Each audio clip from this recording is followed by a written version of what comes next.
People are like, Aaron, you hate Lord of the Rings. I can't believe I don't hate Lord of the Rings. I didn't say I hate Lord of the Rings. I never said I hated it. Boring. I did.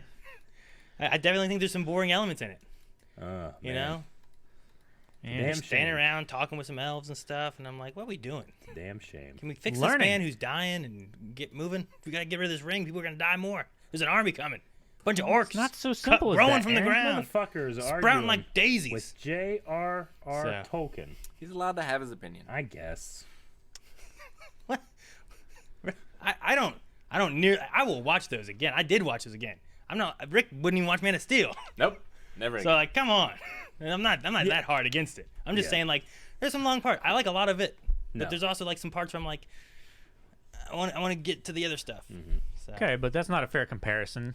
You're comparing a bad thing to a great thing. And saying, I'd watch the great thing again. I could see like compared to someone what? that's not into someone the genre. else's experience of a bad thing. I could see someone that's not into the genre or that type of movie being like, I don't really get this part. I'm not focused, and thus I'm bored. So Aaron is perfectly fine saying that. Oh, I find these parts boring. I don't. I love them. What I can't abide is that Rick hates Man of Steel so much he won't even think of the thought of watching it again. Well, and in my head, the logic of that just doesn't compute. Like, how does the thought of having to watch Man of Steel again make you feel? Angry. Like he's angry. Like something happened to him. he wouldn't even watch it again, so that the discussion with Calvin afterwards could be like, here's why I think it's bad, here's why I think it's good, or anything, you know? Yeah. I'll at least like, well, I'll sit through it and tell you why I think it's bad. So I don't know, but to put it below BVS. Well, BVS is pretty hard to watch sometimes for me. I can objectively say that Man of Steel is a better movie than BVS. But because Man of Steel already broke me, BVS couldn't break me more. Already broke me. Because I was already broken, you know? He was already scarred from... Yeah. So it just didn't matter at that point. I just sometimes, and I'm not saying this is you because we haven't really had the discussion about it, but a lot of the criticism I see of Man of Steel comes from people that try to tell me what they think Superman is. And once you get into that conversation, they don't seem to understand what Superman is. Superman becomes this like idyllic thing that's been around for 75 years because it has, but like at the core, what is Superman? I feel like Man of Steel scratches that really, really well. But there are people out there that have an opinion that they think that that's not the case. They're allowed to have it. But Sure. You know what like, I'm saying? The idea of like, well, my Superman should be this. The 70, been doing Superman stuff for 70 years and knows what he's doing and da-da-da-da. Not this guy who doesn't know what he's doing yet. Yeah, this guy, this is day one. Yeah. So, no, I get you there. But, however, see more of these kind of conversations during our Snyder Cut reaction coming out later today. I will say, I think Lord of the Rings is better than Man of Steel. Oh, absolutely. Fair enough. I mean, Lord of the Rings is, for all intents and purposes, on any scale, some of the best movies ever made. Yeah. Both in how well they're regarded, how well they were rewarded, and their legacy. Sure, and the actors they have in there too are really good. I like a yeah. lot of the actors they have. The action scenes are really good. I love those. Like, there's so many really good moments in that. Yeah. Like, there's just a few moments for me that I'm like, this drags a bit. Like, I would put it is my #1 favorite trilogy.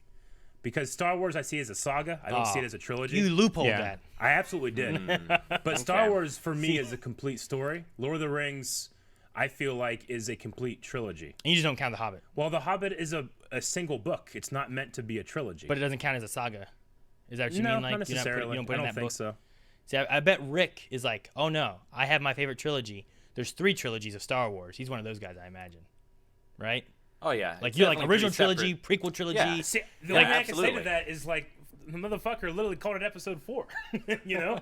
It's not like this, it's just these 3 movies and nothing. Like, he went into it being like, I got all these plans, but I'm making this one movie. The studio made him call it Star Wars. Yeah. But as soon as he could, he's like, this is not it. This is Put in Star episode Wars, 4. Episode 4, A New Hope. You know? Lord of the Rings is Lord of the Rings. The Hobbit is not fucking, The Hobbit, a Lord of the Rings tale. It is Sure. The Hobbit. That is the Lord of the Rings. I don't know. Like, I feel like the Star Wars trilogies feel more different than The Hobbit does to The Lord of the Rings. Like if they were animals and I was classifying them in, like, species and genuses, like, I would separate them as different, like, categories because they just feel so much different. Would they all be like monkeys? Well, yeah, they'd all be like cats, but you'd have a tiger and you'd have a lynx and an ocelot kind of thing. I mean, I feel like at the very least, separating the saga that is the prequel and the original trilogy is extremely hard to do. They tell each side of the coin that is the main character of Vader, of Anakin Vader, the Skywalker saga. You can make an argument, especially certain people that have certain feelings about the new trilogy, that being separate. But I think it's really hard to push those two away from each other. I mean, Highlander 1 through 4 or 5 tell the story of Connor McLeod, but I certainly separate Highlander 1 from all the other Highlanders. Well, yeah. There's clear separation there. Here's a question I have there, though. Was that with, like, a single vision in mind, too, for all those movies? Were they different directors? Was it the same person? Star Wars 1 through 9 isn't all a singular vision. I'm going with, like, what Eric was saying about, like, there's some arguments that people make for the new trilogy. But to say 1 through 6 isn't a saga of what George was looking to do and what stories he was writing seems wrong.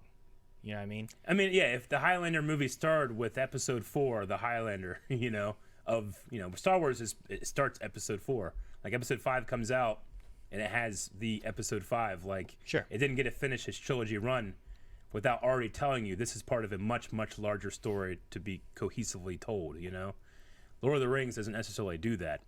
Like, he makes The Hobbit, and he's like, all right, do a sequel to The Hobbit. Okay, here's my sequel. Well, okay, we're going to have to publish 3 books. Sure. That's what I consider to be a trilogy. Like, no part of that is... Like, you can watch Episode 4 and be done. Yeah. Like, you maybe not watch any more Star Wars ever. Like, that was a good, coherent movie. Fellowship of the Ring ends like, there's the mountain. And then it ends, Like, there's no complete story there. So it has to be a trilogy. Sure. Yeah. You have to.